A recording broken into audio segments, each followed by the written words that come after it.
Welcome back, friends, to another gripping episode where we explore the dramatic tales of the Bible. Today we uncover the incredible story of a mighty king who was brought low by his own pride and arrogance. This story is found in Daniel 4. It is the story of King Nebuchadnezzar, a ruler who lived like an animal for 7 long years, only to find grace and humility in the end.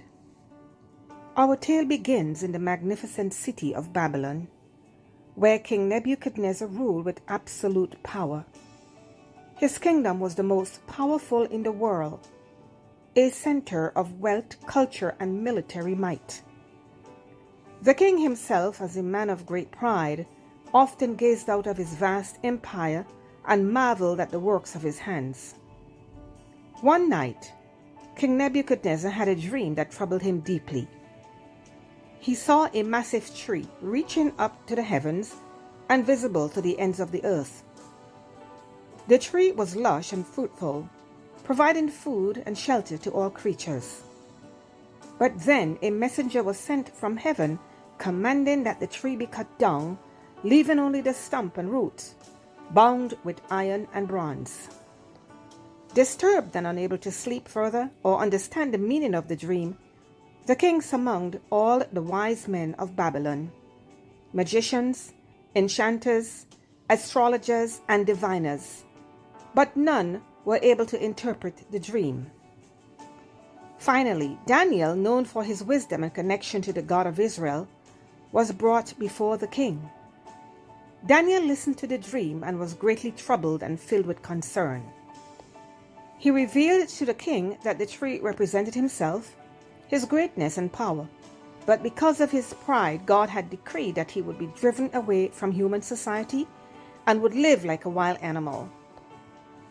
He would eat grass like an ox. His hair would grow like the feathers of an eagle, and his nails like the claws of a bird. This punishment would last for 7 years, until the king learned that the Most High God ruled over the kingdoms of men, and gave them to whomever he wishes. Despite Daniel's warning, Nebuchadnezzar's heart remains hardened. A year later, as he walked on the roof of his palace, admiring Babylon, he boasted that this was the great Babylon which he had built by his mighty power as a royal residence and for the glory of his majesty. But even as the words left his mouth, a voice from heaven spoke. "O King Nebuchadnezzar," said God, "to you it is decreed that the kingdom has departed from you and is no longer yours." In that moment the king lost his mind and became like a madman.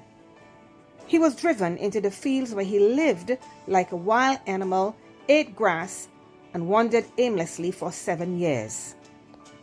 The once great king lived in this state, his mind lost, his body neglected. He no longer ruled over the mighty empire, but he became a creature of the wilderness, humbled by the hand of God. At the end of 7 years, God was merciful. The king's reason returned to him. In this instant, he lifted up his eyes to heaven and praised and blessed the Most High God, who lives forever.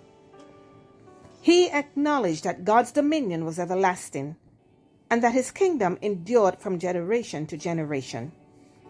The king's sanity was restored and he once again re-established his kingdom, this time with a heart full of humility and reverence for God.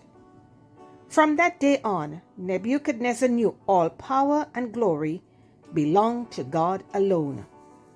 Beloved, this story serves as a powerful reminder of the dangers of pride and the importance of humility before a mighty God. Thank you for joining me on this journey through one of the most dramatic transformations in the Bible. Until next time, remember the lesson of Nebuchadnezzar.